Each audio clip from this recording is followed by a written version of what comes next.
Halo teman-teman, selamat datang kembali di podcast sebelum tayang.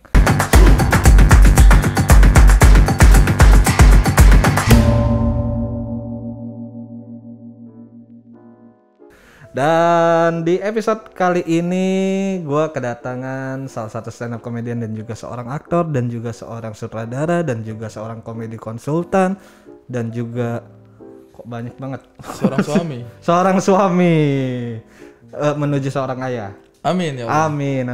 Bersama saya sudah hadir Ari Kriti. Halo teman-teman semuanya. Boleh tepuk tangannya dulu dong.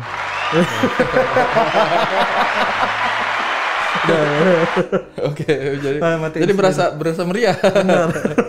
Sekarang kalau sendiri-sendiri gitu kayak nggak ada sambutan. Insecure. Agak susah juga emang. Dan seperti biasa di podcast sebelum tayang, sebelum kita mulai ngobrol, kita akan mulai dengan tebak-tebakan seputar film. Saya suka sekali ini. Gua dulu ya Bang. Boleh. Film yang cerita tentang menggabungkan dua kesenian. Film yang cerita tentang menggabungkan dua kesenian. Kucumbu tubuh indahku. Terlalu lurus ya. Terlalu iya ya. Salah. Menyerah. Pelukis pantun. Wah. Ke film saya itu ya. Pelukis hantu maksudnya. Pelukis hantu ya. Mungkin orang-orang juga nggak akan relate. Apa sih itu? Film saya hanya tayang di OTT ya. Tapi tidak apa-apa. Di Disney Plus. Tapi Disney bagus Plus. Film ya. Disney Plus. Alhamdulillah lumayan lah ya. Bagus lumayan. Itu. Sekarang giliran saya nih. Giliran Bang Ari. Film yang menceritakan seorang perempuan parubaya yang kelelep air. Cerita parubaya tenggelamnya kapal Van der Wijk. Bukan, salah. Menyerah aja? Nyerah. Titanic. Titanic. Jauh banget anjing. Aduh, jauh ya. Horor itu. Kok jadi horor? Gimana sih? Itu bagus. Aduh. Titanic jauh ya? Jauh. Oke, enggak apa-apa. Yang penting berusaha ya. Ya dilempar aja dulu. Enggak kena tinggal minta maaf kita. Maaf ya teman-teman. Astaga. Sama Bang Ari, gue penasaran awal mula karir lu kok bisa terjun sampai ke dunia perfilman, gimana ceritanya? Kalau terjun ke dunia perfilmannya sih pertama nyangkutnya itu gara-gara film Comic Ed. Jadi kan awalnya kita kan stand up ya. Samalah pokoknya ceritanya dengan hampir kebanyakan di antara kita gitu. Menyukai panggung stand up, melakukan dan kemudian merasa punya isu yang bisa dibawa gitu. Kemudian akhirnya karir stand up-nya ada lah. Nah, ternyata waktu itu setelah Suci diajak juga tuh untuk main film Comic Ed itu. Nggak kebayang itu kita mau tiba-tiba gatal-gatal ikut-ikut dunia film itu nggak pernah. Tidak pernah kepikiran, tapi ternyata ada ajakan seperti itu.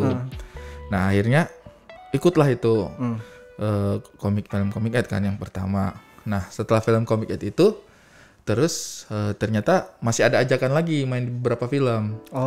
Masih ada ajakan lagi karena actingmu di Comic Ed bagus. Mungkin.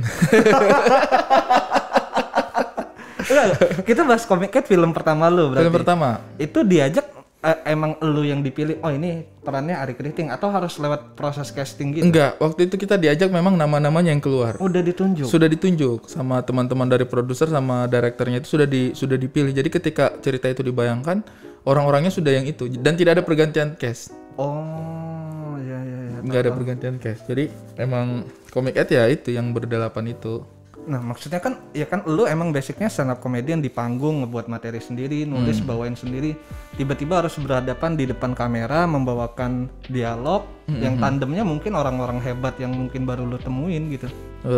Enggak juga sih, tandemnya Ernest Kemal. Jadi kenal-kenal juga. Kita jadi waktu itu kita mau main film itu karena teman-teman. Jadi lingkungannya itu masih akrab lah. Boleh ganggu gak sih? Boleh, Bang Abdul. Bang Ari, totlah itu boleh dong saya makan? Totlah, makan aja. Jangan, saya belum makan siang.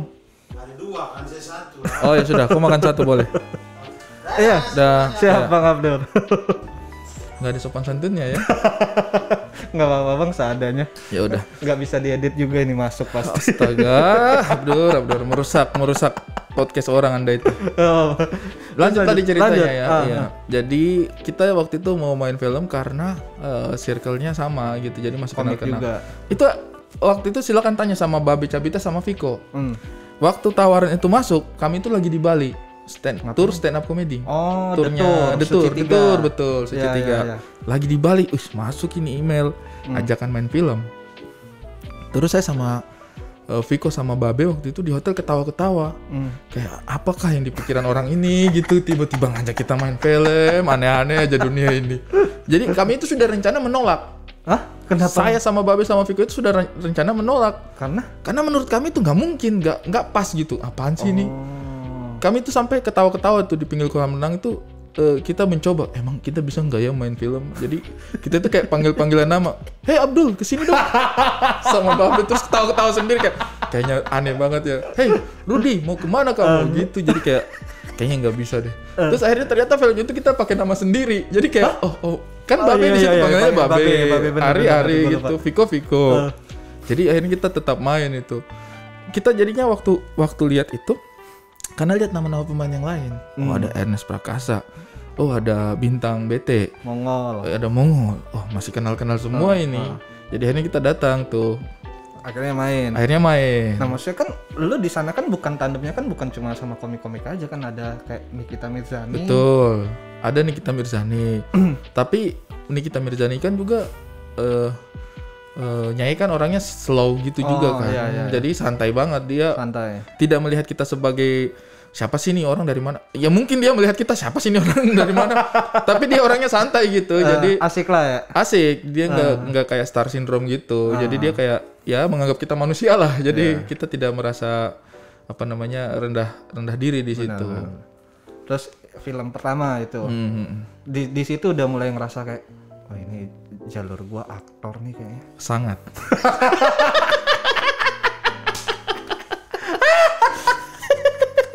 Anjing pede bener banget. Pertanyaan Anda itu ya apa ya? Sangat membuat kita harus angkuh ya pertanyaan Anda itu ya. Ya enggak, kalau emang ini juga gak apa-apa. Sebenarnya sih tidak juga serta-merta gitu. Tidak juga serta-merta karena tapi alhamdulillahnya setelah itu sambutannya bagus. Oh iya. Sambutannya bagus. Hampir 6 juta ya kalau nggak salah ya. Apa? Penontonnya. Oh, saya kira bayaran kami. Emang segitu? Enggak lah. Penontonnya sih 1.700.000. Yang pertama 1.700.000 tuh. Nah, itu karena sambutan penontonnya bagus, terus review-reviewnya juga. Jadi ada beberapa penulis yang sering kritikus film gitu. Saat Comic 8 yang pertama tampil, itu cukup positif. Banyak lah responnya. Iya, banyak kritik-kritik, banyak koreksi, tapi mereka kayak cukup menyambut baik karena baru Comic 8 yang pertama ya. Iya. Yang kedua, ketiga dihujat. Gara-gara buaya gede. Tiba-tiba jadi naga. Tapi menurut saya harus ada yang berani bikin hal seperti itu. Iya benar. Harus ada yang berani. Di luar negeri, di Hollywood sana itu ada tornado tiba-tiba dalamnya hiu, iya kan? Sharknado itu kan. Iya. Orang-orang luar negeri imajinasinya gila-gila aja gitu. Dan saya rasa sih harus ada yang bikin itu di Indonesia juga. Mungkin belum bisa diterima ide-ide seperti itu di Indonesia. Belum. Mungkin ya. Tapi saya rasa harus ada yang menerobos itu. Sayangnya kami yang melakukan. Jadi orang sakit hati menghujat, apaan sih ini orang-orang, absurd banget kalian. Ya tapi salah satu yang bikin semangat untuk di industri film juga itu karena sambutan orang ketika kita pertama kali masuk ke industri perfilman cukup baik lah. Itu film pertama. Film kedua ngenas. Film kedua saya itu main di film ada juga Lamaran. Oh, Lamaran. Waktu itu karena sudah film pertama sudah nyoba, akhirnya berani ke circle film yang berbeda gitu. Waktu itu yang direct Omon Titiwa. Terus sempat main juga di film yang kedua itu Cowboy Junior. CJR The Movie. Yeah. Sama Bang Patrick MLI ya, sama Bang Abimana Arya Satya dan teman-teman CJR lah itu. Terus Kayaknya itu deh yang film keduanya saya malah yang CJR The Movie kalau nggak salah. CJR The Movie. Iya, saya agak ketukar itu. Cuman itu memang film-film awalnya saya sih. Titik terbaiknya saya mungkin main film itu sebagai aktor itu di film Aisyah, Biarkan Kami Bersaudara. Oh, tahu. Iya. Itu lumayan banyak perannya. Sebenarnya perannya sebagai support. Tapi karakter yang dimainkan itu bukan karakter yang komikal. Oh, jadi drama. Itu iya drama. Jadi itu pertama kalinya saya mencoba menggali karakter itu dengan mengedepankan dramanya, kekuatan orang karakternya. Terus saya harus belajar banyak hal di situ tuh. Belajar dialek yang berbeda. Karena waktu itu saya jadi orang Kupang, jadi orang Atambua. Beda tuh meskipun sama-sama Indonesia Timur tapi dialeknya beda. Oh, beda. Beda. Itu kayak orang Sunda sama orang Surabaya. Beda banget sih itu. Memang beda banget. Oh gitu. Memang beda banget. Cuma orang-orang kan kadang-kadang suka mau menyamakan aja tuh. Tapi karena sama timur. Sama timur. Iya. Padahal itu dialek-dialeknya itu sangat-sangat jauh berbeda gitu. Kalau misalnya mau dicarikan apa namanya komparasinya itu ya menurut saya sih ya kayak saya pikir Lanjut. Nggak apa-apa. Nah kalau mau dicarikan komparasinya itu mungkin kayak orang Jawa Barat sama orang Jawa Timur gitu. Sama-sama Jawa dong, tapi beda dialeknya gitu. Nah itu sih sebenarnya. Jadi saya harus belajar dialek yang baru juga. Terus waktu itu mainnya sama Laudia Cynthia Bea. Alhamdulillah sih waktu itu sempat dapat nominasi di Festival Film Indonesia. Langsung dapat nominasi? Langsung dapat nominasi tuh. Langsung di situ pertanyaan, kayaknya ini dunia saya deh. Sudah mulai apa? Ada perasaan kayaknya dunia saya. Tapi setelah itu callingan film jarang. Perasaan saya sudah membuktikan diri kok tiba-tiba callingannya jarang ini. Sungguh terbalik dunia ini ya. Di saat kita belum membuktikan diri, ada aja yang ngajak main film. Ayo main film. Senang kita. Giliran sudah siap nih. Senjata sudah ada nih kayak apa nih, kenapa kamu yang main? Sorry nih saya pernah nominasi nih. Gak menang sih tapi nominasi dong FFI. Ternyata jarang ajakan setelah itu. Berarti yang di film Aisyah itu bukan lu yang dipilih atau lu harus lewat proses casting?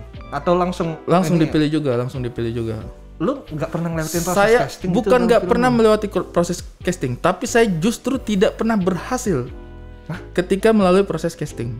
Karena? Entah kenapa saya itu agak sulit itu menjawab kebutuhan ekspektasi dari casting itu. Saya nggak ngerti caranya casting sebenarnya. Tapi pernah? Pernah. Beberapa kali film saya ikutan castingnya, tapi nggak terpilih. Oh, berarti selama ini film yang lu pernah terlibat benar-benar emang mereka mau lu? Benar-benar mereka mau saya. Berarti acting lu bagus. Atau nggak bagus? Karena saya nggak pernah bisa casting.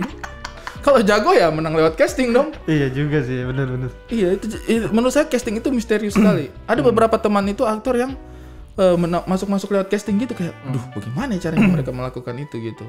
Saya kalau casting itu biasanya sulit gitu untuk mengeksekusi itu dengan baik. Dan sayanya juga merasa.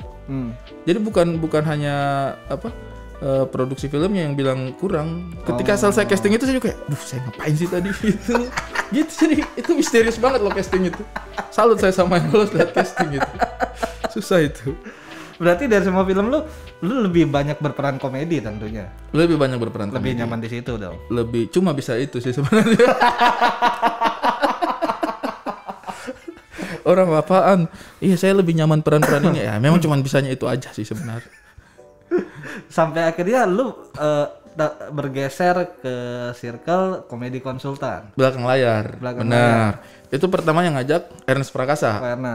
Ernest Prakasa. Saya dijadikan komedi konsultan. Film pertamanya dia Ngenes. Oh, Ngenes. Oh, komedi konsultannya lu? Iya, Ngenes. Saya komedi konsultan pertama tuh di Ngenes. Terus setelah itu cek toko sebelah. Gantian tuh sama Bene. Bene jadi komedi konsultan. Film ketiga Susah Sinyal baru saya lagi yang dijadikan komedi konsultan. Sebagai pemain juga? Sebagai pemain juga. Merangkap double gitu? Double. Duitnya lebih banyak? Pastinya.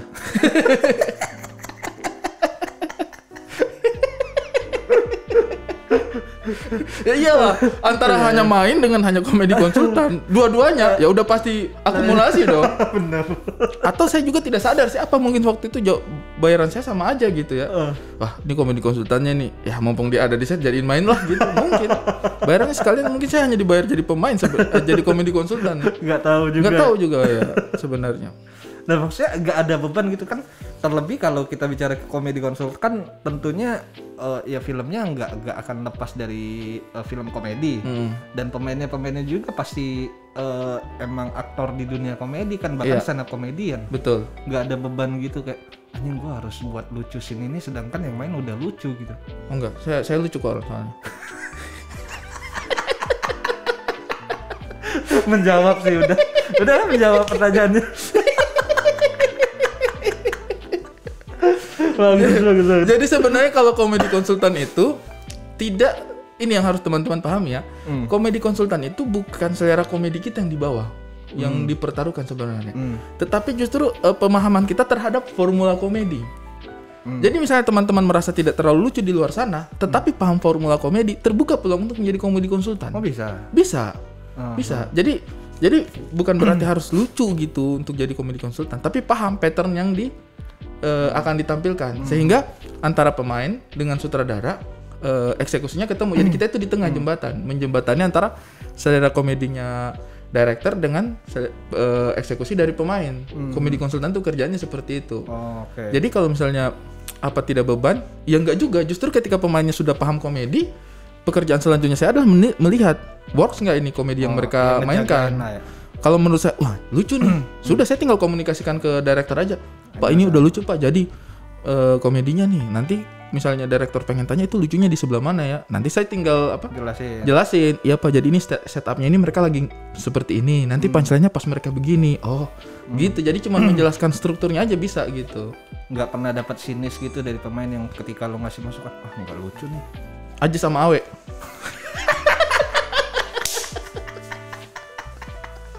CTS. Pas ngenes. Oh ngenes. Pas ngenes. Oh mereka anak kos ya? Anak kos. Iya. Lucu banget dua orang itu. Iya, lucu banget dua orang itu. Terus kalau setiap kali saya kasih masukan tuh, nggak usah gitu, gini aja. Oh ya udah boleh. Bayaran mereka double kayaknya bang. Double, dan itu juga Aji sama Awe. Tidak peduli mereka, tidak peduli. Kalau yang lain kan kayak, oh gitu ya bang. Aji sama Awe, enggak gitu ah. Dimentahin semua. Dimentahin. Ya, saya pas kan saya pertama itu jadi komedi konsultannya itu ngenes. Nah ketemu tuh sama Aji sama Awe, sama Bang Aji sama Bang Awe tuh ketemu. Terus di CTS The Series mainkan kami sama-sama. Komedi konsultannya kan bukan saya lagi kan. Bener. Waktu yang series saya megang director 3 episode. Saya sudah tahu udahlah lepas aja mereka mau ngapain gitu. Lucu menurut mereka lucu udah tuh. Nggak usah diutak-atik gitu, nggak usah sok ide. Jadi ketika komedi konsultan di CTS pertama sama kedua ngebrief Awe sama Ajis itu menjadi hiburan tersendiri untuk saya. Kalau udah nggak gitu masa nggak, gini aja udah lucu. Itu saya ketawa-ketawa aja dari monitor. Mampus, saya udah pernah tuh ada di posisi itu. Tapi ya itu namanya bakat ya. Maksudnya kadang-kadang jurus yang mereka berikan itu kita nggak nyampe. Jujur aja saya sih kadang-kadang nggak nyampe tektokannya mereka berdua. Mereka yang tahu tuh celahnya seperti apa. Jadi kadang-kadang kita sebagai komedi konsultan merasa harus berkontribusi kan. Benar. Nah, jadi kita kasih masukan. Nah kadang-kadang memang mungkin masukan kita nggak sesuai dengan pattern komedi yang sedang mereka mainkan. Dan mereka kan paling bisa merasakan itu gitu. Jadi kalau bisa dimentahin ya jangan sakit hati. Benar. Komedi konsultan hanya bisa berkontribusi, tetapi yang memutuskan apa yang dieksekusi tetap direktur dan pemainnya juga. Jadi kita nggak usah patah hati lah kalau misalnya kontribusi kita tidak diterima gitu. Lah, tapi kalau sering kontribusinya nggak diterima, terus fungsi komedi konsultan buat apa? Ya buat bahan cercaan. Dibayar buat kena psikisnya aja. Yang lain kan pekerjaan mempertaruhkan keselamatan, ini mempertaruhkan psikis aja sih. Kadang-kadang menyenangkan loh itu. Orang komedi konsultan sudah bersemangat.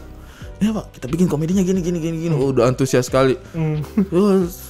Dia udah ngejelasin satu scene kan. Satu scene gini Pak. Nah, gini. Nggak gitu deh. Kelar. Kayaknya nggak gitu deh. Langsung nggak semangat. Ini bener gak sih gue di jalan komedi ya hidup gue? Iya, tapi ya itulah, maksudnya itu resiko dari komedi kan memang genrenya macam-macam ya. Definisinya bisa macam-macam. Jadi untuk saya sih sarannya buat teman-teman yang menjadi komedi konsultan, karena saya berangkat dari menjadi seorang komedi konsultan, itu sebenarnya sih jangan terlalu berekspektasi bahwa selera komedi kita yang akan dieksekusi gitu. Batasan kita itu adalah sekedar memberikan masukan. Sekedar memberi masukan. Iya, boleh berkontribusi, kasih masukan sebanyak-banyaknya gitu. Tapi nanti opsi yang dipilih tetap akan ada di tangan director sama pemainnya. Dia menyesuaikan gitu. Karena kan pada akhirnya yang tayang yang di depan layar adalah pemain. Dan yang bertanggung jawab terhadap apa yang dihasilkan director gitu. Benar. Nah, kita itu pahami aja batasan kita itu adalah konsultan gitu. Konsultan. Jadi nggak usah terlalu memaksakan. Saya waktu itu sempat kerja itu sama director itu, sempat sama Ko Ernest, sempat juga sama Bang Anggi Umbara, jadi komedi konsultannya Warkop DKI Reborn. Nah, sama Pak Herwin Hananto juga tuh, ada sutradara waktu itu bikin film komedi juga. Nah, kita itu hanya perlu menerjemahkan ekspektasi director terhadap komedi yang akan dieksekusi gitu. Jadi paling enak memang kita bekerja dengan director yang juga komedian. Mungkin ya. Memudahkan. Enak. Bukan enak juga sebenarnya, memudahkan. Mungkin malah tidak enak juga karena dia kan sudah punya standar juga ya. Tapi memudahkan setidaknya gitu, karena ketika kita bicara setup timingnya mungkin langsung bisa dipahami gitu. Tapi menurut saya menarik juga untuk bekerja dengan director yang tidak berasal dari komedi gitu. Karena justru kita yang bisa dapat insight banyak. Bahwa eksekusinya itu nggak bisa mungkin, atau ada kendala-kendala tertentu. Jadi menurut saya sih banyak-banyak pengalaman tuh pasti jauh lebih berharga lah. Jadi mungkin ketika kita jadi komedi konsultan diminta bekerja untuk director yang bukan stand up comedian, yang tidak berasal dari basic komedi, itu malah menurut saya dianjurkan banget. Dianjurkan banget kalau untuk saya ya. Ya lebih banyak masukan juga buat lebih banyak masukan juga untuk kita gitu. Terus sampai akhirnya bergeser ke sutradara. Itu film pertama apa sutradara? Pelukis Hantu. Film pertama, yang kedua itu belum ada. film tunggal. Karena pertanyaan Anda itu loh, apa film pertama? Seakan-akan banyak, udah 5 nih. Minimal udah 5 lah. Jadi saya bisa menjelaskan selanjutnya. Ya salah pertanyaan. Langsung aja kayak kemarin film yang digarap itu Pelukis Hantu. Jadi sudah garap Pelukis Hantu. Pertama itu membuat saya beban. Kayak salah, yang kedua apa nih? Gitu. Ya kan mungkin gua nggak tahu ada skip, lu udah jalan ternyata. Belum ada. Belum. Itu kok bisa lu dapet peran sutradara? Ya, jadi waktu itu CTS kan bikin series. Nah, Ko Ernest kan tuh memang seorang pribadi yang memang suka membuka peluang untuk orang lain. Benar. Itu menyenangkannya lingkungan stand up comedy ini seperti ini. Jadi kita itu terbiasa untuk membuka ruang bagi orang lain. So spesial saja, kita itu selalu membuat sebuah ruang untuk opener, ya kan? Benar, Opener juga itu kadang-kadang levelnya banyak. Ada opener dari daerah, kemudian ada opener tetap, biasanya seperti itu kan. Nah, prosesnya itu menurut saya menarik gitu, karena stand up comedian itu akhirnya punya mental untuk membuka ruang bagi yang lain. Mungkin kemarin kita jadi opener, katakanlah kayak Bang Panji misalnya, jadi opener di Indonesia. Nanti setelah itu naik pangkat jadi opener di luar negeri gitu. Benar. Ada juga yang naik pangkat jadi opener show spesialnya dia di sini gitu, di Jakarta gitu. Nah, itu menurut saya adalah mentalitas yang menarik gitu, yang diajarkan dari senior kita di stand up comedy ya. Ya senior. Tapi ya senior kan. Benar. Faktanya mereka senior gitu. Faktanya mereka senior. Nah, Ko Ernest juga seperti itu, dan di film juga Ko Ernest membuka ruang gitu. Banget. Buka ruang. Akhirnya juga kan diajak jadi penulisnya juga kan. Jadi membuka ruangnya itu yang menyenangkan gitu. Nah, ketika CTS series bikin series gitu, kita dimintalah untuk jadi director. Wah, deg-degan parah itu.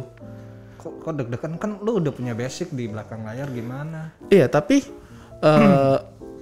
ternyata menjadi director itu bebannya itu ya 200 kali lipat lah dari komedi konsultan. Banyak banget coy. Kalau misalnya menjadi opener tetap kemudian membuat spesial show sendiri, mungkin itu dari katakanlah durasi 20 menit dinaikkan jadi 1 jam atau 1 jam setengah gitu kan. Tapi kan seenggaknya pola yang kita lakukan sama gitu. Di 20 menit itu kan sama gitu. Cuma bagaimana caranya kita bisa menahan durasinya lebih lama aja gitu. Nah kalau di film ternyata nggak sederhana itu. Menjadi komedi konsultan tuh nggak ada seupritnya dunia film gitu. Banyak banget yang harus dilakukan. Waktu itu juga di Susah Sinyal kan Ko Ernest udah ngajak gitu. Ko Ernest itu udah ngajak saya untuk kayak PPM, meeting untuk praproduksi gitu kan. Kemudian untuk visit lokasi dan lain sebagainya udah diajak langsung gitu. Jadi udah bisa lihatlah prosesnya step by step seperti apa gitu. Tapi ternyata setelah pegang sendiri juga beban moral, Pak. Beban. Karena tanggung jawabnya lumayan besar. Iya. Kalau dulu kan yang mutusin kostum yang dipakai kan Ko Ernest. Saya cuma ngasih masukan aja. Kok yang ini lucu kok. Yang mutusin setnya seperti apa Ko Ernest. Saya cuma ngasih masukan. Kok tambahin elemen ini kok mau saya pakai buat komedi gitu kan. Sekarang keputusannya sama kita semua gitu. Terus kayak bagus nggak ya Allahu Akbar gitu kayak ada ketakutan sendiri takut sekali. Seru. Apalagi kalau teman-teman dari kru gitu nanya balik. Waktu dulu saya nggak perlu pusing mereka nanya apa ke saya, nanyanya ke Ko Ernest. Sekarang saya sendiri gitu leadernya gitu, jadi kayak nanya itu kayak pusing banget kayak, Bang, kita kostumnya untuk karakter ini apa ya? Langsung tuh apa ya? sangat tantangan sekali sih. Ya berarti kan lo director yang membawahi banyak divisi departemen betul. Perfilman kan. Iya. Itu komunikasi sama krunya emang lo udah kenal atau? Jadi 50-50. Ada beberapa teman yang memang sudah pernah kerja di satu produksi. Ada juga memang teman-teman yang mau nggak mau kita baru ketemu di produksi itu. Tapi alhamdulillah sih kan saya pertama kali ngedirect itu kan tahun 2019. Pertama kali ngedirect sendiri. Nah, saya pertama kali bersinggungan dengan industri film itu 2013. Jadi ada 6 tahun lah di mana saya itu bergaul dengan teman-teman. Jadi alhamdulillahnya itu sudah ada beberapa yang sudah satu produksi sama saya. Dan juga beberapa teman itu kayak DP-nya, kemudian beberapa Astradanya juga, teman-teman dari artistiknya juga itu sudah support banget. Jadi dari sebelum bikin film itu udah dikomporin lah hitungannya sama mereka. Udah, lu bikin aja sendiri, create filmnya gitu. Nanti kita pasti support kok, saling bantu gitu, saling ngisi. Itu juga sih yang cukup memudahkan gitu. Jadi namanya manusia kan pasti ada keterbatasan. Jadi keterbatasannya saya itu bisa juga diselesaikan sama teman-teman yang sudah pernah menyelesaikan permasalahan yang sama gitu. Karena kan ketika eksekusi di lapangan kan masalahnya ada saja dan setiap produksi kan pasti berbeda. Nah itu ngakalinnya itu beberapa teman juga bisa kasih berdasarkan pengalaman mereka juga gitu. Enggak ada tanggapan sinis gitu dari kru mungkin yang kayak ini siapa sih sutradara baru ini kok bisa dipilih gitu. Ada tapi mungkin saya nggak dengar. Ya udah bodo amat lah ya. Yang penting kan kita nggak dengar gitu. Benar. Tapi mungkin ada. Saya tidak mau membatasi juga bahwa enggak ada. Mereka semua percaya trust sama saya. Saya kayaknya banyak kekurangan deh. Saya banyak kekurangan dan saya menyadari itu. Jadi mungkin kalau ada teman-teman kru yang kayak, Ari Kriting ini aja nggak paham, memang gitu kayak mungkin pada kenyataannya begitu gitu, tapi namanya sama-sama belajar kan. Benar.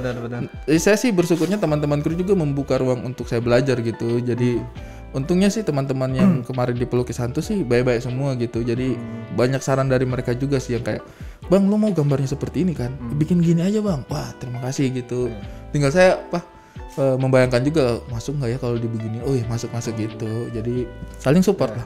Kayaknya sih kalau bikin film itu memang teamwork ya. Teamwork ya. Saja. Kita sebagai sutradara sih mungkin memang memegang peranan penuh untuk memutuskan segala hal. Tetapi bukan berarti juga tidak mendengarkan aspirasi atau masukan dari teman-teman yang lain. Jadi teman-teman juga datang ke situ kan juga berkarya juga, bukan hanya sekedar kita. Benar. Kadang kita sebagai sutradara hanya menentukan mungkin saya pengen karakternya itu orangnya agak kelam. Nah, nanti yang yang bisa menerjemahkan itu juga ada karya dari teman-teman yang di kostum juga kayak benar. Oke, dia karakternya agak kelam.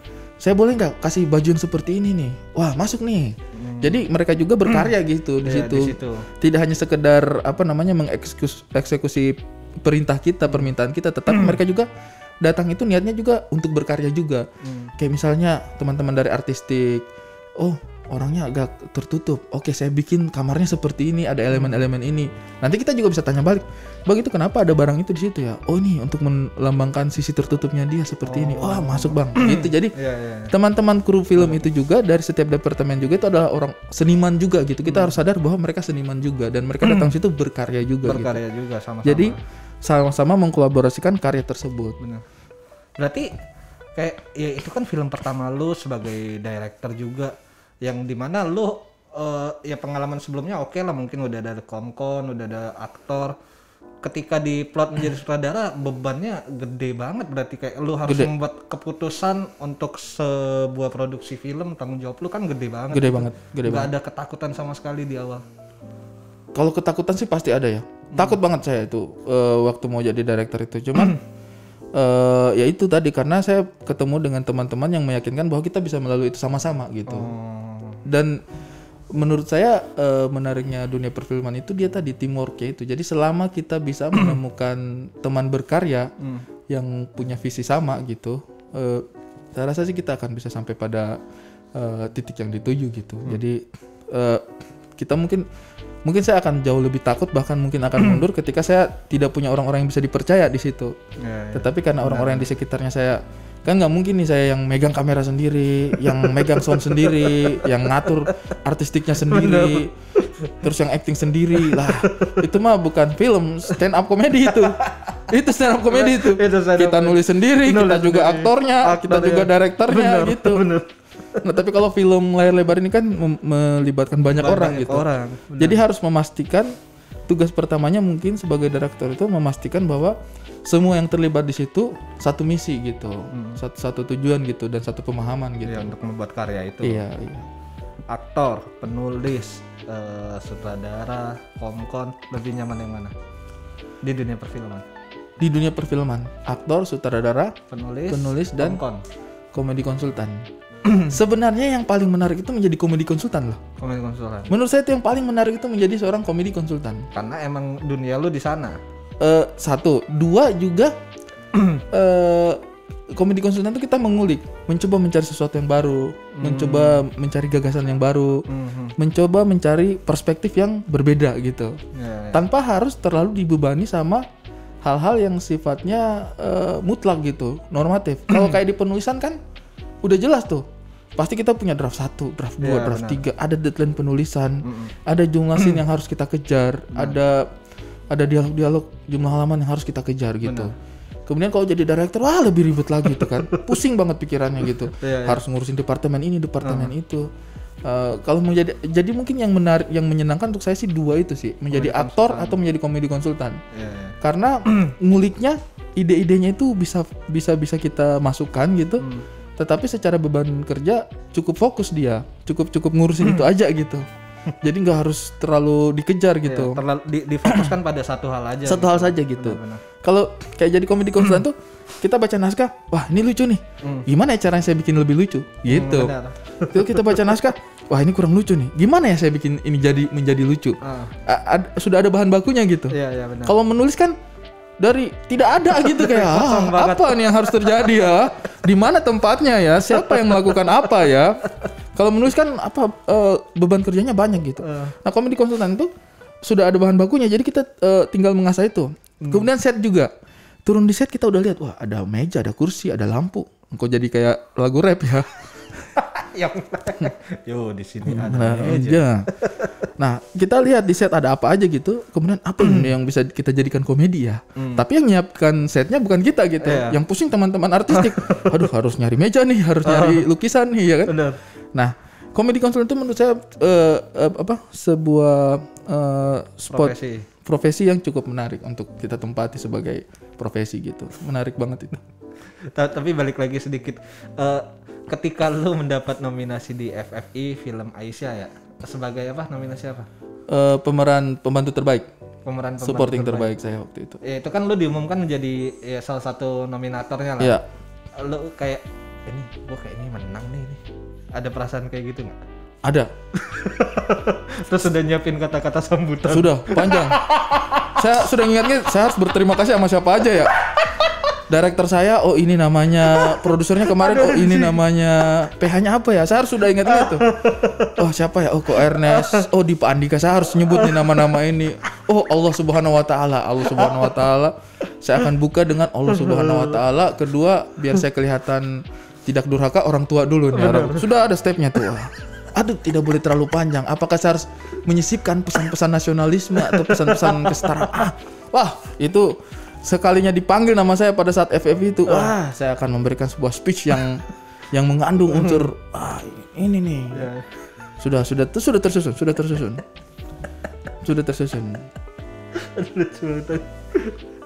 Bahkan itu ketika nama lain yang disebut itu hampir tetap saya yang berdiri. Hampir tetap Kak. Ekspektasinya belum kelar nih. Ekspektasinya belum kelar. Oh bukan saya. Selamat. Akhirnya berdirinya itu berdiri memberi respect. Wah, luar biasa. Padahal tadinya saya tuh berdiri mau ke depan. Cuman karena ternyata bukan saya, baru sadar di tengah jalan. Oh, selamat ya Bang gitu. Adalah harapan-harapan kayak masih gitu. Adalah ya. Tidak munafik. Adalah harapan-harapan persiapan itu. Tapi menuju terakhir nih Bang, skill lu kan udah ada aktor, penulis, sutradara, komedi konsultan. Kalau di dunia perfilman, kalau lu dikasih satu skill yang berhubungan dengan dunia perfilman, skill apa yang pengen lu punya? Entah DOP, entah PU, entah lighting, art mungkin? Artistik mungkin. Artistik. Art. Saya mau di art. Karena? Karena menurut saya sih art itu kalau saya kan dulu dari tata kota kan, dari planologi, sehingga memahami bahwa peletakan sesuatu, barangnya apa, tempatnya di mana, itu tidak sembarangan. Kita bisa memberikan makna terhadap objek yang benda mati gitu. Kita bisa memberikan makna terhadap itu. Nah, di film itu sebenarnya kalau benar-benar prepare gitu dan benar-benar dalam, kita tuh bisa menggali itu. Jadi itu sangat menyenangkan menonton film yang kita tahu, kok ini ada di sini ya, gitu. Nah itu menarik banget gitu, menarik banget menurut saya. Teman-teman dari artistik gitu, dari art itu, bagaimana pilihan warna kursi aja itu sudah punya definisinya mereka gitu, digali gitu. Kayak kursinya jangan warna merah deh, kursinya warna hijau aja. Itu pasti ada definisinya gitu, kenapa dia pilih warna itu. Lukisannya letaknya di belakang ini aja, di atas ini, turun sedikit. Itu berkaitan juga mungkin sama visual apa yang mau di capture di kamera ya, tetapi di sisi lain itu bisa memberikan makna-makna yang berbeda gitu. Itu sih saya rasa sih kayaknya kalau misalnya ditawarin mau jadi apa ya, mungkin mau menjadi artistik sih menarik. Ya. Karena mesti detail juga kan, nggak sembarang. Iya. Ya untuk membangun satu set kamar mungkin kan mesti lihat aktornya kayak gimana gitu ya. Kalau artistik itu ibaratnya menuhin satu ruangan untuk bisa diambil gambarnya itu adalah satu hal gitu. Tetapi memberi nilai terhadap apa yang kita, elemen-elemen yang kita tempatkan di situ, itu nilainya beda lagi gitu. Nah, pencapaian itu sebenarnya yang menurut saya sih sangat menarik untuk diulik dari dunia perfilman gitu. Bagaimana setiap benda yang kita tempatkan untuk masuk ke dalam layar itu punya makna, punya alasan kenapa dia ada di situ gitu. Oke.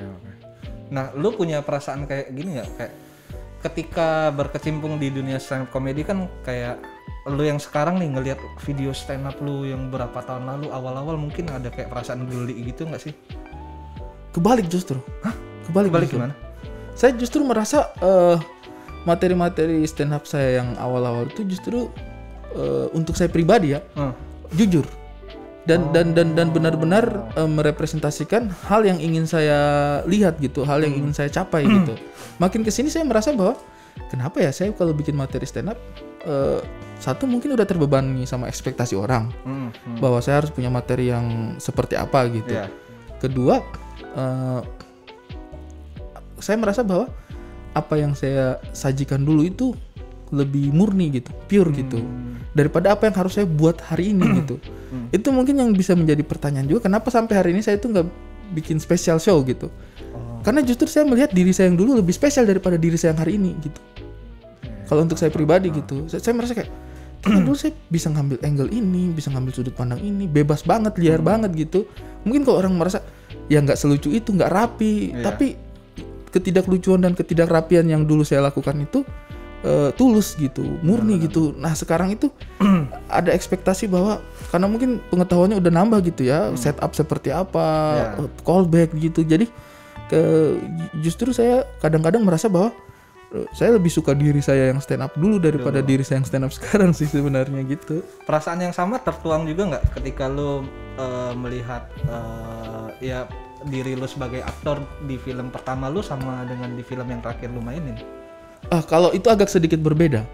Karena ketika menjadi aktor itu kita berusaha mendefinisikan karakter yang dihadirkan oleh tulisan dan diarahkan oleh sutradara. Kita berusaha menghadirkan karakter itu. Nah, kalau di stand up kan sebenarnya karakter kita adalah karakter nyata gitu. Benar. Diri sendiri kita gitu. Apa yang kita pikirkan, apa yang kita inginkan, apa yang kita rasakan gitu kan. Ketika stand up, justru menurut saya akan menjadi aneh untuk saya ketika saya stand up, tapi saya tidak menjadi diri saya. Nah, paham. Jadi kejujuran menjadi diri sendiri itu yang saya pegang teguh untuk tetap saya taruh di atas panggung stand up komedi gitu. Nah, berbeda dengan aktor. Ketika menjadi aktor justru semakin aneh, semakin unik, semakin itu bukan saya, semakin menyenangkan dimainkan gitu. Kalau menjadi aktor itu semakin bukan kita, itu semakin menyenangkan kayak saya boleh nih jadi orang ini, ya kan? Iya benar. Jadi orang yang tukang merayu wanita. Saya kan sebenarnya tidak terlalu suka tuh merayu wanita, tetapi dikasih karakter tukang merayu wanita. Wah, saya akan memainkannya dah. Saya ingin merasakan sensasi bagaimana menjadi laki-laki perayu wanita gitu. Nah, tapi ketika dalam stand up comedy, kita itu membawa diri kita yang sesungguhnya gitu. Benar. Dan ketika saya misalnya naik ke panggung stand up comedy dan tidak membawa diri saya, tetapi saya membawa Arie Kriting, seorang juara 3 suci, sudah stand up di sana sini. Itu fake gitu. Dan itu kadang-kadang kayak ngapain lah kita kalau naik cuma mau memuaskan ego kita gitu. Sebenarnya kamu nggak mau menyampaikan apa-apa sih. Kamu cuma naik aja karena ini aku gitu. Jadi kayaknya sih saya tidak bukan tipikal yang kayak gitu. Jadi kayaknya kalau untuk aktor saya merasa menjadi karakter yang berbeda itu adalah justru tantangannya. Tetapi di stand up comedy saya berusaha untuk menggali diri sendiri itu seperti apa sih. Lu emang ada basic maksudnya ada bakat atau keturunan seni dari keluarga gitu? Ada. Siapa Bapak. Kebetulan bapak itu di kampung itu penulis drama. Hah? Serius. Jadi saya punya bapak itu dulu sering berkecimpung dengan remaja masjid. Jadi ya kayak semacam semi yang ngurusin kebudayaannya lah kalau untuk remaja masjid gitu. Jadi biasanya kalau ada acara-acara maulid, acara-acara keagamaan, bapak itu sering nulis naskah drama justru. Tapi saya tuh nggak pernah belajar dari bapak. Bahkan diajak main drama sama bapak itu berat saya. Tidak pernah sama sekali. Saya pernah diajak 1 kali. Terus ya adalah bisik-bisik kayak, dia ikut drama ini karena bapaknya aja yang ngurus. Ya langsung malas saya kayak. Besoknya ditanya sama bapaknya saya, kamu nggak mau latihan lagi? Tidak Pak. Saya tidak mau saya kalau misalnya ikut ke atas panggung terus tiba-tiba ada yang bilang gara-gara bapaknya doang ini. Jadi kalau misalnya dia bikin bapaknya saya bikin drama kayak gitu tuh beliau saya tidak mau ikut waktu itu. Beliau masih sering ajak gitu kayak ayolah parade puisi gitu-gitu biasanya bapak bikin puisi itu. Nanti ditampilkan sama remaja-remaja masjid. Nah, saya itu sudah tidak mau ikut. Tapi di sekolah saya ikut dramanya teman-teman sendiri gitu. Sama biasalah dulu pengurus OSIS kan ya.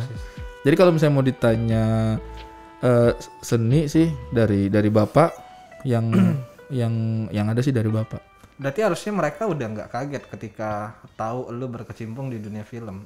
Ketika melihat atau menonton film pertama lu mungkin Comic 8 gitu. Sebenarnya tidak juga ya, karena setelah itu saya hampir tidak pernah bersentuhan dengan panggung kebudayaan, panggung seni pertunjukan itu hampir tidak pernah. Setelah itu cita-cita saya itu menjadi anggota dewan. Setelah itu saya itu masuk himpunan, menjadi aktivis karena menurut saya harus membuat perubahan di masyarakat. Saya harus jadi kalau kalian melihat saya Twitternya itu politik apa segala macam, ini memang saya begitu.